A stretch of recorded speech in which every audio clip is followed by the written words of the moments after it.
Hello my dear friends and masters, welcome back to our channel oneness vegetarianism. నా పేరు స్వప్నేశ్వరి. ముందుగా మనందరి గురువు అయిన డాక్టర్ బ్రహ్మర్షి పితామహ పత్రి సారికి నా యొక్క అనంతకోటి ఆత్మ ప్రణామాలు.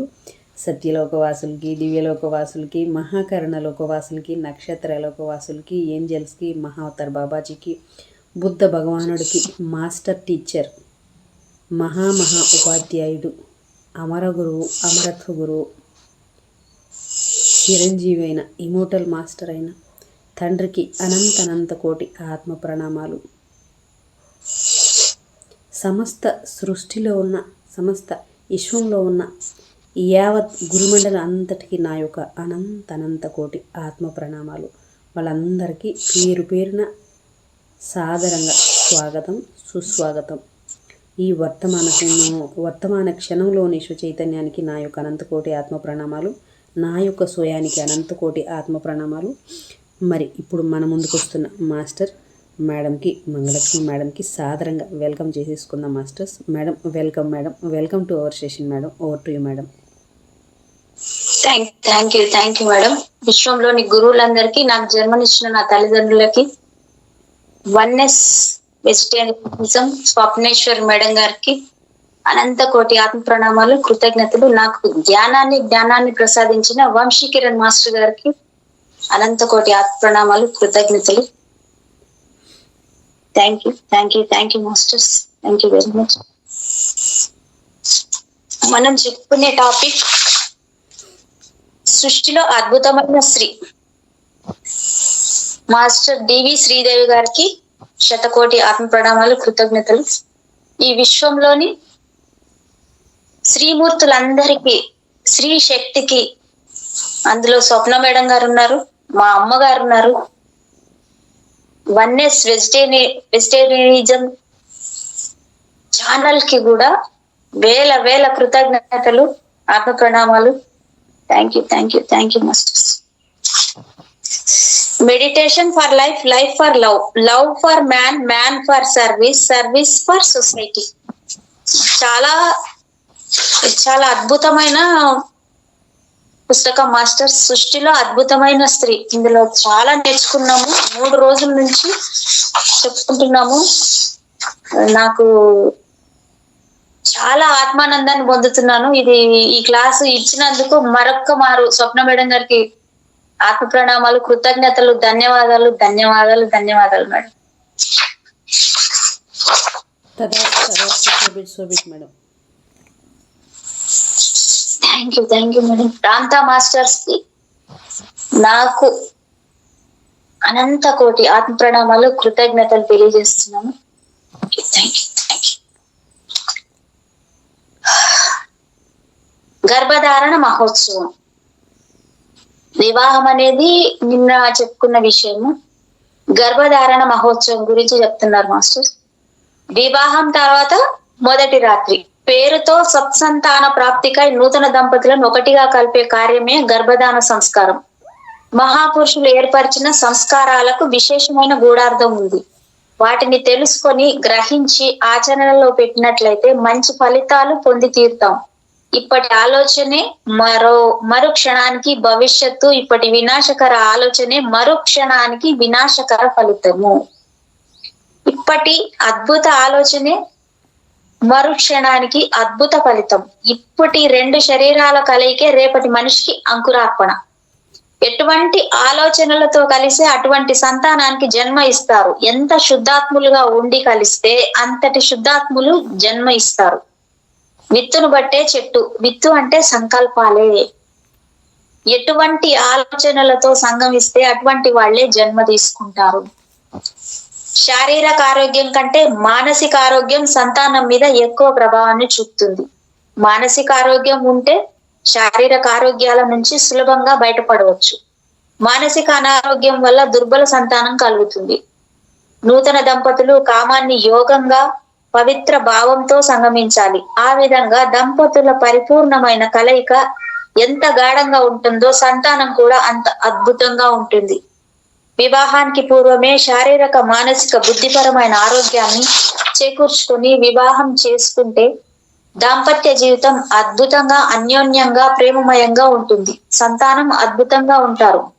శృంగారంలో పవిత్ర భావన లేకపోతే కేవలం అది శారీరక సుఖానికి మాత్రమే పరిమితం అవుతుంది. పాత్ర శుభ్రంగా ఉంటేనే వంట బాగుంటుంది. పాత్ర శుభ్రంగా లేనప్పుడు వంట ఎంత బాగా చేసినా అది విషంగా మారుతుంది.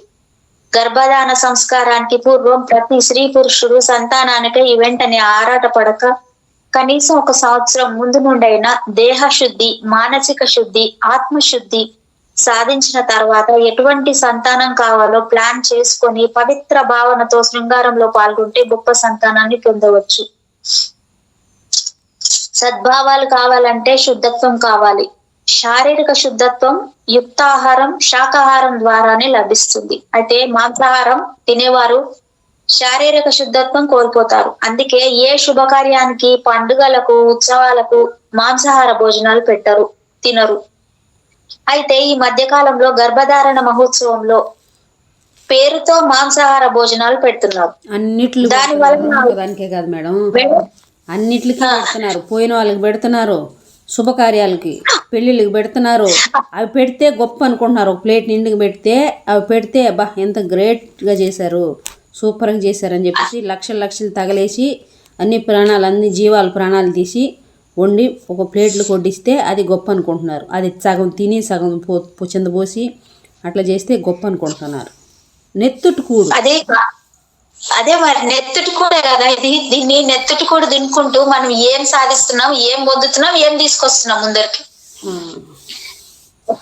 మళ్ళీ అది కూడా గర్భధారణ మహోత్సవంలో చూడండి. ఈ ఫంక్షన్ కి కూడా రక్తము అంటే ఇప్పుడు ఎక్కడన్నా బయటికి బయలుదేరాలంటే రక్తం కనపడింది అనుకో, పిల్లు ఎదురొస్తే షెడ్ అంటే రక్తం కళ్ళు చూసి బయటికి తేలుతారా? మరి పోయేటప్పుడు నెత్తుటి కూడు తింటే ఆ మంచి శుభకార్యం అన్నప్పుడు నెత్తుటి కూడు, గృహప్రవేశాల్లో కూడా నెత్తుటి కూడు పెడితే మరి అది ఎంత మంచిది కాదు కదా మేడం. మరి ఎట్లా ఎప్పుడు అర్థమవుతుంది? పీఠాధిపతి మేడం ఒక మాట చెప్తా, గురు ఈయన చిన్నజీయర్ స్వామి అంటారు, మీరు నాన్ వెజ్ తింటున్నారు కదా, మీరు అన్నిటినీ కట్ చేసి హింస చేసి ఆ జంతువులను వండుకొని తింటున్నారు, మరి మీ శరీరం లోపల పొట్టంతా మీ శ్మశానమే కదా అంటున్నాడు. అవును, అదే కదా చెప్పేది మేడం. ఇప్పుడు మనం కూడా చెప్పేది అదే, మన సొసైటీలో చెప్పేది కూడా అదే చెప్పేది. శ్మశానం, మీ పొట్ట ఏమన్నా శ్మశానమా? శవాలను ఎత్తి వేసేసి శ్మశానంలో వేస్తారు కానీ పొట్టలో వేస్తున్నారు కదా శవాలను ఎత్తి, అది శ్మశానం. వినే వాళ్ళకి ఆడుగా ఇదిగా అనిపించవచ్చు కానీ నిజం కదా, అది అబద్ధం ఏముంది? ఇప్పుడు ఒక మనిషి చనిపోతే ఆ పక్క నుంచి వెళ్ళడానికి మైలు అంటారు, దాని పక్క నుంచి వెళ్తే కాళ్ళు కడుక్కుంటారు, నోరు కడుక్కుంటారు, ముక్కు కడుక్కుంటారు, ఎన్నో కడుగుతారు. అయ్యో ఇంట్లోకి రావద్దు ముట్టుకుంటే అంటారు. మరి నువ్వు ఎన్నో హింస చేసి తింటున్నావు లోపల, మరి దాన్ని నువ్వెంత కడుక్కోవాలి? అదే చెప్పేది మరి. కరెక్ట్ అంటే మనం చేసేదంతా కరెక్ట్, ఏదైనా కరెక్టే, హింస చేసినా కరెక్టే, లేదు ఏది చేసినా కరెక్టే. అట్లా అనుకుంటూ దాంట్లోనే మనల్ని మనం మోసం చేసుకుంటూ బతుకుతున్నాం. అవును, ఎస్ మేడం. మాంసాహార భోజనాలు పెడుతున్నారు, దాని వలన ఆ ఉత్సవం ఎలా అవుతుంది, శుభం ఎలా కలుగుతుంది? మీరే ఆలోచించండి.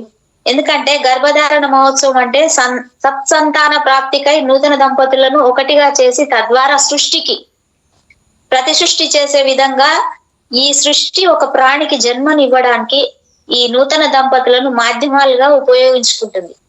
అంతటి ఉత్కృష్టమైన గర్భధారణ మహోత్సవంలో, సృష్టి రచన కార్యంలో ఒక ప్రాణికి జన్మను ఇచ్చే సమయంలో ఒక జీవికి ప్రాణం పోయడానికి బదులు ఒక జీవి ప్రాణం తీసి చంపి తినడం అనేది ఎంతటి అజ్ఞానమో! ఇది ప్రకృతికి విరుద్ధం, ఇది సృష్టికి విరుద్ధం. కనుక నూతనంగా సృష్టికి ప్రతి సృష్టి చేయడానికై సృష్టి రచనలో భాగస్వాములైన నూతన సృష్టికర్తలారా ఒక్కసారి ఆలోచించండి.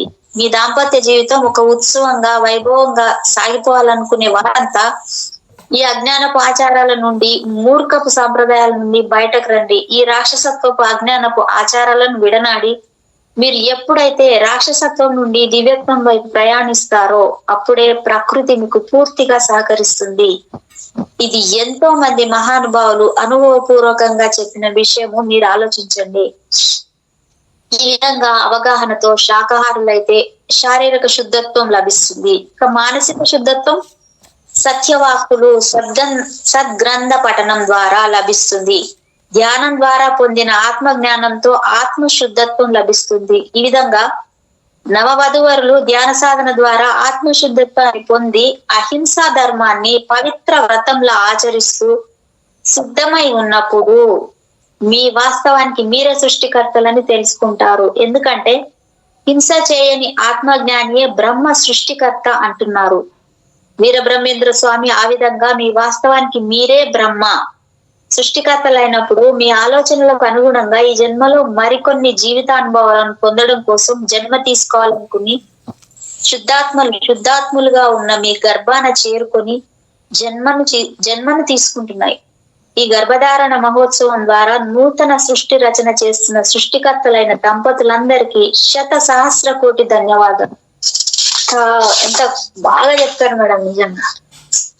అవి ఆడ జరుగుతున్నాయి మేడం. అవి ఎక్కడ జరుగుతున్నాయి మేడం? ఎక్కడ అంటే మనము చెప్పినంత మాత్రాన అక్కడ ఏం జరుగుతుంది, ఎంతవరకు తీసుకుంటున్నాం అనేది కూడా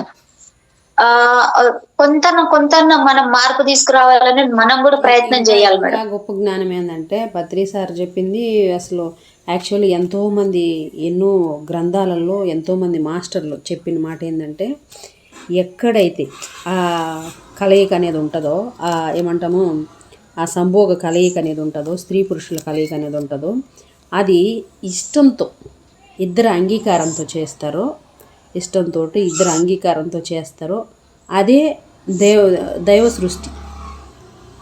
ఇప్పుడు అదే చెప్పిండ్రు కదా మేడం, రాసింది అక్కడ అదే. మరి బలవంతంగా చేయిస్తే అదే రాక్షస సృష్టి. గంధర్వ దాన్ని వివాహం అంటారు దాన్ని. ఇప్పుడు రావణాసురుడు రాముడు అనడానికి అలా చేస్తే రాముడు జన్మిస్తాడని, ఇలా చేస్తే రావణాసురుడు అంటే కొన్ని టయాలు పెడుతుంటారు, లగ్నాలను కూడా పెడుతుంటారు చూడు దానికి, ఈ టైంలో అంటే ఆ టైము కథ దేవుడికి ఎరుగు. కానీ నిజంగా అది ఎంతవరకు ఆ టైం పెట్టడం కాదు, ఇక్కడ బుర్రలో ఫిక్స్ చేసుకోవాలి ఆ టైం అనేది. అర్థమవుతుంది కదా ఎలా ఉన్నాము, మనం ఏ ఉద్దేశంతో ఉన్నాము, ఎలా ఉన్నాము, ఎందుకు చేస్తున్నాం అనేది. ఇక్కడ లగ్నం అనేది ఇక్కడ ముహూర్త లగ్నం పడితే అది సరైంది. లేదంటే వీళ్ళ బుర్రలలో లగ్నం పెట్టాలి, మంచి అనే భావన వీళ్ళకి రావాలి కదా అక్కడ. అది ఇష్టమా వాళ్ళకి లేదా కష్టమా? లేదా ఏదైనా ఆశించి చేసుకున్నా బిజినెస్లే కదా, డబ్బు ఉందని చేసుకుంటున్నావా, ఉద్యోగం ఉందని చేసుకుంటున్నామా, లేదు అందగాడని చేసుకుంటున్నామా, లేదు ఏమని చేసుకుంటే నాకు మంచి అవుతుందని చేసుకుంటున్నాము, ఏమని చేసుకుంటున్నాము, ఎందుకని చేసుకుంటున్నాము. ఇంకా చెప్తే ధ్యానం చేసి వాళ్ళు నా పార్ట్నర్ అవునా కాదా, నా సోల్మేట్ అవునా కాదా అని ధ్యానం చేసి ధ్యానంలో వాళ్ళకి ఫ్రీక్వెన్సీ తెలిసిపోతుంది కదా. ఆ ఫ్రీక్వెన్సీ మ్యాచ్ అయితే పెళ్లి చేసుకోవడం ఎంతో ఇంకా అద్భుతమైన విషయం. కరెక్టే. నేను ఇది పర్ఫెక్ట్, నాకు పర్ఫెక్టా ఇతను కాదా అనేది అమ్మాయి ఆలోచించాలి, అబ్బాయి కూడా ఈ అమ్మాయి నాకు పర్ఫెక్టా కాదా, నా లైఫ్ లో నేను ఎంతవరకు లీడ్ చేసుకోగలుగుతాను అనేది అతను కూడా ఆలోచించగలగాలి. అప్పుడు చేసుకుంటే అప్పుడు చేసుకోవడం చాలా ఉత్తమము. ఎందుకంటే డబ్బుని డబ్బు లేకపోని ఎలా ఉన్ని ఎలా కాకపోని కులమా మతమా కాదు, అప్పుడు సరైన కరెక్ట్ అయిన సోల్మేట్ వాళ్ళు జీవితాంతం సంతోషంగా ఇద్దరు కలిసి సౌకర్యంగా ఉండగలుగుతారు కదా. అది లేకపోతే ఏదో చెప్తారు కదా, అంటే ఏమో అంటారు మన చెవు లివింగ్ టుగెదర్ అంటే పార్ట్నర్స్, అంటే ఇంకా పార్ట్నర్స్ లాగానే ఉంటారు వాళ్ళు. ఇంకా దంపతులు ఎలా అవుతారు, మంచి సంతానాన్ని ఎలా ఇవ్వగలుగుతారు అంటే బిజినెస్ అన్నమాట. అది 100కి ఎంతమందిలో జరుగుతుందంటే 70% అలాగే జరుగుతుంది, 30% ఇలా జరుగుతుందేమో కానీ ఇష్టంతో. 70% ఇంకా ఎక్కువే జరుగుతుంది మేబీ, నాకు తెలిసి అలాగే జరుగుతుంది. కరెక్ట్, అదే నడుస్తుంది మేడం. ఉత్తమ సంతానాన్ని పొందడం ఎలా? గర్భధారణ అయిపోయింది, ఉత్తమ సంతానం. స్త్రీలకు సంబంధించిన మిసెస్ శ్లోకం వాళ్ళు చెప్పేదాన్ని బట్టి సంతానం విషయంలో ఒక పురుషుని పాత్ర కంటే స్త్రీ పాత్రే ఎక్కువ. భార్యాభర్తలు ఒకరి పట్ల ఒకరికి పూర్తి అవగాహన కలిగి సమర్పణ భావంతో సంతృప్తికరమైన శృంగారంలో పాల్గొనే దంపతులకు కలిగే సంతానానికి భార్యాభర్తలకి అర్థం కాని పరిస్థితిలో పుట్టే పిల్లలకి ఎంతో తేడా ఉంటుంది. చాలా మంది స్త్రీలు సంభోగాన్ని పురుషుని అసహించుకుంటూ తాము తప్పు చేస్తున్నామన్న భావంతో ఉంటారు. అలాంటి భావన ఉన్నప్పుడు పుట్టే పిల్లలు వారి మనస్తత్వం కూడా అలాగే ఉంటుంది. అదే కదా చెప్పి కామం అంటే అదే అదే ఇచ్చింది ఏంటి పెద్దవాళ్ళు ఇచ్చింది తప్పు పాపము శాపము అని అదే ఇచ్చారు పెద్దవాళ్ళు ఇచ్చిందే బిరుదులేది. అదే మరి అదే ఇచ్చింది అట్లా అది ఇచ్చిందే కదా. ఇప్పుడు చేయొద్దు అది చేయొద్దు ఇది చేయొద్దు ఇలా చేయొద్దు అలా చేయొద్దు అని చెప్పేసి పెద్దవాళ్ళు ఇచ్చిన నేర్పించిన బిరుదులే ఇవన్నీ. మరి వాళ్ళు అలా ఉన్నారంటే దానికి కారణం తల్లిదండ్రుల నుంచి వచ్చినవి కదా. కామం అంటే సృష్టి కార్యం. ఒక ఆత్మ అంశాత్మ తనను తాను పరిపూర్ణం చెందించుకోవడం కోసం భూమిపైకి రావాలంటే తప్పనిసరిగా భౌతిక దేహాన్ని ధరించవలసి ఉంటుంది.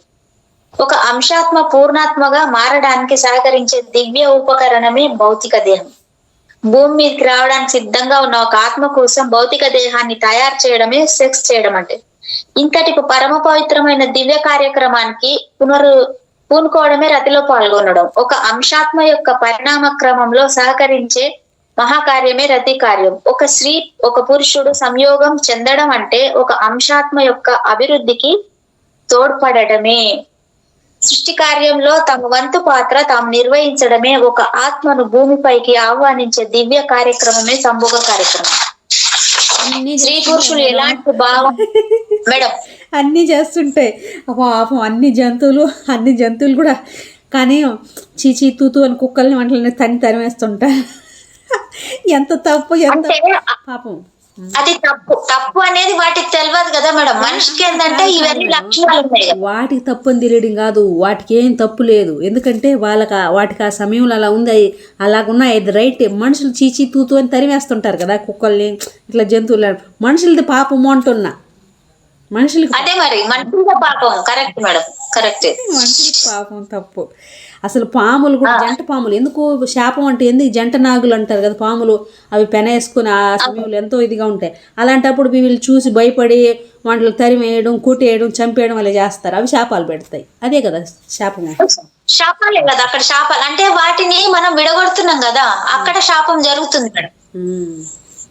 అది స్త్రీ పురుషులు ఎలాంటి భావంతో సంయోగం చెందుతారో అలాంటి ఆత్మలే వారి వైపు ఆకర్షింపబడతాయి. ఎందుకంటే యద్భావం తద్భవతి కదా. ఇక్కడ ఇంకొక విశ్వసూత్రం కూడా పనిచేస్తుంది.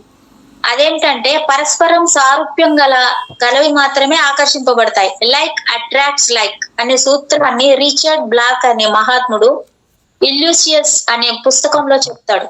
సంయోగంలో పాల్గొనే స్త్రీ పురుషులు ఎలాంటి భావం కలిగి ఉంటే అలాంటి భావాలు కలిగిన ఆత్మలు వారి వైపు ఆకర్షింపబడి జన్మ తీసుకుంటాయి. ఎంత బాగుంది మేడం నిజంగా. ఉన్నతమైన భావాలను కలిగిన పవిత్రమైన భావంతో సంయోగం చెందితే ఉన్నతమైన పవిత్ర ఆత్మలే జన్మిస్తాయి. ఇందుకు ఉదాహరణగా ఒక కథ ప్రాచుర్యంలో ఉంది. మహాభారత కథకు మూల స్తంభం లాంటి వాడైన భీష్ముని తండ్రి గారైన శంతనుడి రెండవ భార్య దాశరాజు కుమార్తె సత్యవతి. ఈమెకు చిత్రాంగదుడు విచిత్ర వీరుడు అనే ఇద్దరు కొడుకులు. శంతనుడి మరణం తర్వాత కొంతకాలానికి చిత్రాంగదుడు కూడా మరణిస్తాడు. తన తమ్ముడైన విచిత్ర వీర్యుడికి అంబిక అంబాలిక అనే కన్యలను తెచ్చి వివాహం జరిపిస్తాడు భీష్ముడు. విచిత్ర వీర్యుడు సంతానం కలగక ముందే మరణిస్తాడు. ఆ పరిస్థితులలో కురువంశానికి వారసులు లేకుండా పోతారు. భీష్ముని సవతి తల్లి అయిన సత్యవతి భీష్మునికి పెళ్లి చేసుకోమని కోరుతుంది. అయితే ప్రతిజ్ఞాబద్ధుడైన భీష్ముడు సవతి తల్లి కోరికను సవినయంగా తిరస్కరించి వంశం కొనసాగేందుకు ఉపాయాన్ని సూచిస్తాడు. భీష్ముడి సూచనతో సత్యవతి తనకు పరాశరుల వారికి సద్యో గర్భమున జన్మించిన వ్యాసుడిని తలుచుకుంటుంది. వ్యాసుడు వచ్చి తల్లి కోరిక మేరకు తన సోదరుడు విచిత్ర వీరుని భార్యలైన అంబికను అంబాలికకు ఆపద్ధర్మాన్ని అనుసరించి గర్భధానం చేస్తాడు. ఈ గర్భధానం చేసే సమయంలో అంటే సంయోగ సమయంలో అంబిక భయంతో కళ్ళు మూసుకుంటుందంట. అందుకే ఆమెకు ధృతరాష్ట్రుడు అంధుడిగా జన్మించాడు. ఇక అంబాలిక భయంతో పాలిపోయే సంయోగంలో పాల్గొందట. అందుకే ఆమెకు పాలిపోయిన వర్ణంతో పాండురాజు జన్మించాడట. అందుకే పాండురాజు అని పాండవ రోగం పాండురాజు అనుకో. పాండురోగం మేడం. అది పాండురోగం. పాలిపోయినట్టుంటారు వాళ్ళు. ఆ ఇది కథ, ఇది పురాణ గాథ వలన మనం నేర్చుకోవాల్సిన విషయం ఏమిటంటే, సంయోగం సరి అయిన భావంతో చేయాలని, మరి సరి అయిన భావంతో సంయోగం చెందాలంటే సంయోగ కార్యమైన కామం పైన సరి అయిన భావం కలిగి ఉండాలని ఈ పురాణ గాథ మనకు బోధిస్తుంది. అంటే ఇక్కడ మళ్ళీ వ్యాస భగవాన్ దగ్గరికి వీళ్ళు ఇలా ఇద్దరు ఇట్లా అయిపోయిర్రు అని చెప్పేసి ఆ ఒక ఆమె ఎవరు ఒక దాసిని పంపిస్తారు ఆయన దగ్గరికి. దాసి వెళ్తాడు, ఆయనను మంచిగా పూజించి అన్ని చేసి ఆయనతోని ఇష్టంగా వెళ్తుంది అనమాట ఆయన దగ్గరికి. ఎందుకంటే అక్కడ విముక్తి తీసుకుంటాడు. దాసి అని చెప్పి దాసిని తక్కువగా చూసుంటాడు. ఈయన ఒక రాజుగా లేకపోతే ఒక గురువుగా ఆమెకి భక్తి, ప్రేమ, ఇష్టం అన్నీ ఉంటాయి కదా. కాబట్టి అవును, ఆయన ఇష్టంతో తీసుకున్నాడు. ఆమె భక్తి పూర్వకంగా ఎంత ఇదితోనే వెళ్తది. వాళ్ళకి పుట్టిన వాడే విదురుడు, కానీ దాసికి పుట్టిండు కదా అని చెప్పేసి అతన్ని తక్కువనే చూస్తారు. చూడండి ఇలా ఎక్కడ ఇది చూడండి ఎలా ఉంది అసలు. ఆ జన్మ ఎంత గొప్ప జన్మ అది. విదురుడు అంటే శాపవశాత్తు జన్మ తీసుకున్న అతను యమధర్మరాజు. కానీ ఎంత నీతి ఉంటది ఆయన దగ్గర, ఎంత ఇది ఉంటుంది. ఎక్కడ ఏది అధర్మం జరుగుతున్నా ముందుకు వస్తాడు ఆయన. ఎవ్వరు మాట్లాడరు కానీ ఆయన మాట్లాడతారు.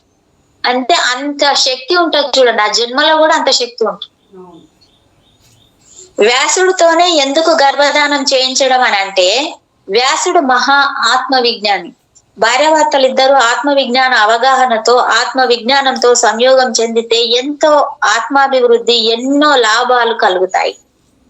ప్రాణశక్తి పెరుగుతుంది, శక్తుల బ్యాలెన్స్ జరుగుతుంది. సంయోగం ద్వారా మాత్రమే ఉత్తేజితం అయ్యే ఆధ్యాత్మిక సూక్ష్మ నాడీ వ్యవస్థ ఉత్తేజితమై ఉన్నత స్థాయి ఆధ్యాత్మిక ప్రకంపనలను స్వీకరించే స్థితి వస్తుంది. ఎన్నో రుగ్మతలు తొలగిపోతాయి. అయితే అంబాలిక లాగా చేయకుండా దివ్య భావనతో సంయోగం చెందితేనే ఫలితాలు ఇంకా బాగా వస్తాయి. ఒక స్త్రీ ఆత్మ విజ్ఞాని అయినప్పుడు పురుషుడు సాధారణ స్థాయిలో ఉన్నవాడైతే పురుషుడికి ప్రయోజనం కలుగుతుంది. పురుషుడు ఆత్మ విజ్ఞాని అయినప్పుడు స్త్రీ సాధారణ స్థాయిలో ఉంటే స్త్రీకి ప్రయోజనం కలుగుతుంది. ఇక్కడ మిమ్మల్ని తీసుకోవచ్చా మేడం? ఏం మేడం? చెప్పండి మేడం. చెప్పచ్చా? చెప్పండి. ఒక స్త్రీ ఆత్మ విజ్ఞాని అంటే ఇక్కడ మీరు ఆత్మ విజ్ఞాని. మేడం, అందుకే మీకు ఒక మంచి సోల్ అన్నమాట, మంచి జ్ఞానవంతురాలైన బిడ్డకు మీరు జన్మనిచ్చారు. అంతే మేడం. అంతేనా కాదా చెప్పండి. అంటే ఇది చెప్పొచ్చో చెప్పొద్దు, నేను సారీ మేడం అట్లా కాదు, కానీ నాకు చెప్పాలండి. అట్లేం లేదు మేడం, అట్లేం లేదు. అంటే ఏది మేడం, ఎవరికి ఏది అంటే మనసారా అంటాం, మనసారా కాదు, అది దాన్ని ఆత్మపూర్వకంగా వచ్చింది, అది రైట్. ఎస్,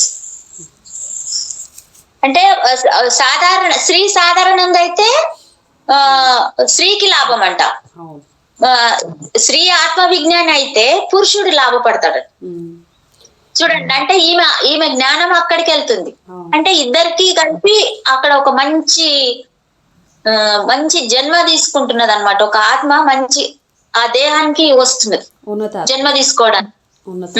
ఉన్నతాత్మ జన్మ తీసుకోవడానికి వీళ్ళ దగ్గరకు వస్తుంది. అంటే స్త్రీ విజ్ఞానవంతురాలు అయినప్పుడు ఆత్మ విజ్ఞాని, మళ్ళీ ఆత్మ విజ్ఞాని చూడండి ఎలా ఉందో. అంటే పురుషుడు సాధారణంగా ఉంటాడు, అయినా సరే వాళ్ళకు ఒక మహోన్నతమైన ఆత్మ వచ్చి జన్మ తీసుకుంటది వీళ్ళ శరీరంలో.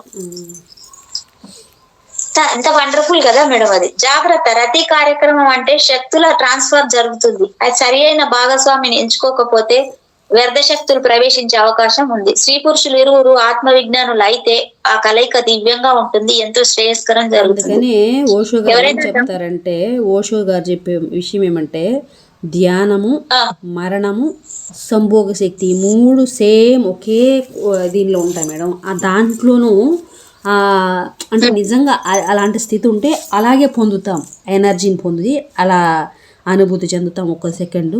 ఇప్పుడు దీంట్లోనూ ఈ ధ్యానంలో కూడా మనం డెప్త్కి వెళ్తే అదే శక్తిని పొందుతాం, మరణంలో కూడా అదే పొందుతాం అంటాడు మన ఓషో గారు. ఈ మూడు ఒకటే, వేరు వేరు కాదని చెప్తాడు ఆయన. ఆయనది ఏదో బుక్ ఉంది కదా మేడం, సంభోగం నుంచి సమాధి దాకా. అయ్యా, ఎస్ మేడం.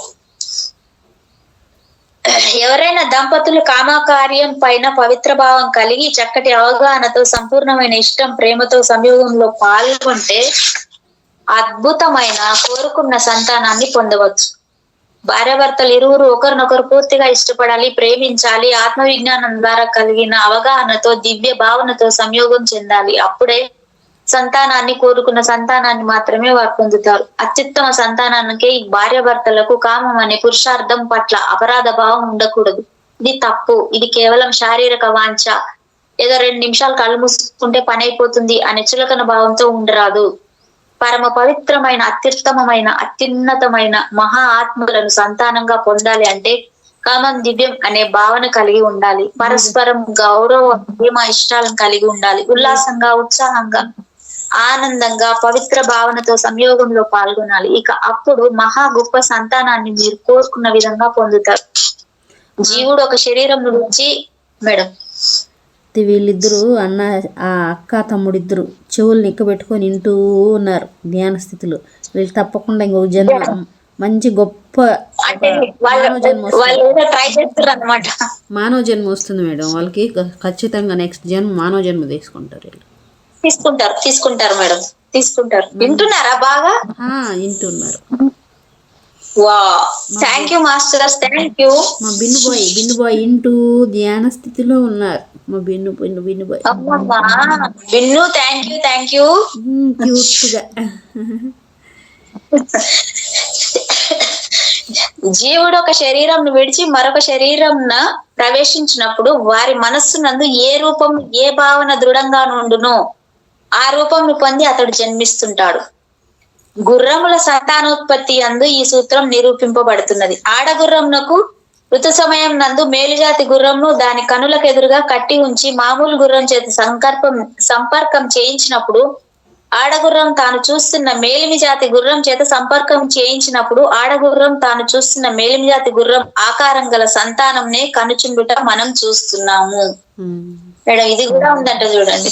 అవును మేడం. ఇప్పుడు ఆవులు ఒక ఊరు బయట, అంటే ఊరు గవనిమూలు అంటారు కదా, ఆవులు తోలే ఇది ఉంటుంది కదా, అక్కడ ఒక అందమైన విగ్రహాన్ని చెక్కి పెట్టుంటారు, శిల్పాన్ని. అందంగా ఆవు విగ్రహాన్ని చెక్కి పెట్టుంటే ఈ ఆవులు ఆవులన్నీ దాన్ని రుద్దుకుంటా పోతాయి అన్నమాట. కాబట్టి అచ్చం అలాగే ఉండి దూడలు పుడతాయి వాటికి. అందమైన శిల్పి చెక్కి పెడితే అందమైన అలాగే పుడతాయి. అట్లా మనుషుల్లో కూడా ఉంది మేడం. ఇది మనుషుల్లో కూడా ఇది మనకు తెలిసినా తెలియని ఒప్పుకోవాలి. ఎవరైనా ఇష్టంగా ఉన్నారనుకో స్త్రీ పురుషుల్లో, వాళ్ళు ఇష్టపడి వాళ్ళు అలాంటి వాళ్ళు అని ఇష్టపడి అది కుదరకపోయినా లేకపోతే కాకపోయినా వాళ్ళపైన ఉంటే అలాంటి పోలికలతో పుడతారు. తప్పు ఏం కాదు అది. కరెక్ట్. Okay madam. ఇది జీవుని శుద్ధ స్వరూపమే గాని దేవుడు సృష్టించిన స్వరూపం కాదు. ఇది జీవుని శ్రద్ధ స్వరూపమే కానీ దేవుడు సృష్టించిన స్వరూపం కాదు. ప్రకృతి శుక్ల శోణిత స్వరూపం కాదు. అది కేవలం మన సంకల్ప ప్రభావం వలన ఏర్పడిన స్వరూపం. అందుచేతనే సంకల్పం సుష్టతతో కూడుకొని ఉండాలి. మానవులందు కొంతమంది స్త్రీలకు తల్లిదండ్రుల పోలికలు లేని వేరే పోలికలతో సంతానం కలుగుతుంది. తల్లిదండ్రులు అంత అందంగా లేకపోయినను, నల్లగా ఉన్నను బంగారు రంగు గల చక్కని బిడ్డ పుడతాడు. తల్లిదండ్రులు అందంగాను రంగు కలిగి ఉన్నప్పటికీ వారికి అందవిహీనమైన బిడ్డ పుడుతున్నాడు.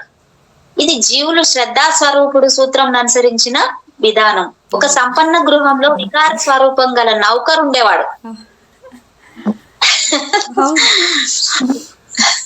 వాడు తన పని తాను సక్రమంగా చేయకపోవటం చేత ఆ ఇంటి యజమానురాలికి ఇక వాడిపై విపరీతమైన కోపం వచ్చింది.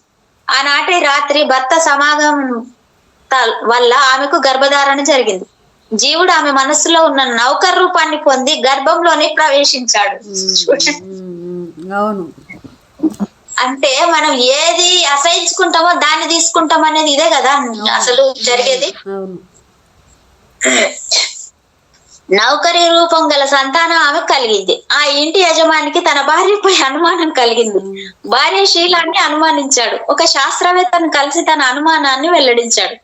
ఆ శాస్త్రవేత్త సంతానోత్పత్తి సూత్రాలన్నింటినీ అతనికి బోధించి శ్రీమంతుని సందేహాన్ని తొలగించాడు. అందువలన స్త్రీలు సంతాన సమయంన మంచి భావనతో మంచి సంకల్పంతో ఉండాలి. అందుకే కదా గోడల మీద మంచి మంచి ఫోటోలు పెట్టుకుంటారు కదా. భర్తది పెట్టుకుంటారు, లేకపోతే దేవుని పెట్టుకుంటారు. నేను మా పాపకి అట్టంట, చూడు నాన్న బోర్డు బేబీస్ అంటే చీచి అట్లా బోర్డు బేబీస్ అంటుంది. అంటే ఫారెన్ బేబీస్ ఉంటారు కదా, తెల్లగా గుండు తలకాయ బుగ్గలు ఎంత పెద్ద బుగ్గలు వేసుకుని అట్లా బుజ్జి బేబీలు పోటీలు అంటించుకుంటారు గోడలకి. చీచి నాకు బోర్డు బేబీ వద్దా అంటే చీచి అదేం మాట మమ్మీ అటానికి అంటుంటుంది మా పాప. అట్లా అలాంటి బేబీస్లు పెట్టుకొని బుడ్డ బేబీస్కి క్యూట్ బేబీస్, స్వీట్గా బేబీస్, అట్లా బేబీస్ అతికించుకొని ఉంటారు కదా గోడలకి.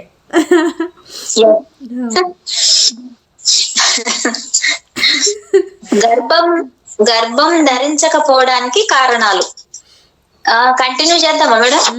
చేద్దాం. కొన్ని ఉన్నాయి పేజెస్, మొత్తం కంప్లీట్ కావాలంటే ఎక్కువ టైం పడుతుంది.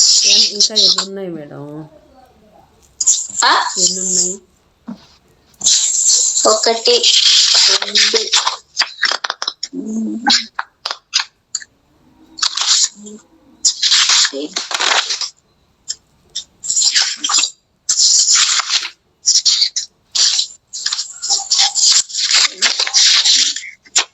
9 పేజెస్. రేపటికైతే క్లాస్ పూర్తి ఉంటుంది మేడం. సరే, ఓకే అయితే ఇంతకు పూర్తి చేద్దాం, లేకపోతే అటు ఇటు సగం అయిపోద్ది మళ్ళీ. అదే okay okay madam. Thank you very much madam. Thank you. మీకు నా హృదయపూర్వకమైన కృతజ్ఞతలు. అలాగే సమస్త సృష్టికి, యావత్ చైతన్యానికి, ఈ వర్తమానానికి అనంత కోటి ఆత్మ ప్రణామాలు. Thank you. ఇక్కడ ఇంటున్న మా బిను బేబీకి కూడా చాలా thank you so much. Thank you బిను. Thank you.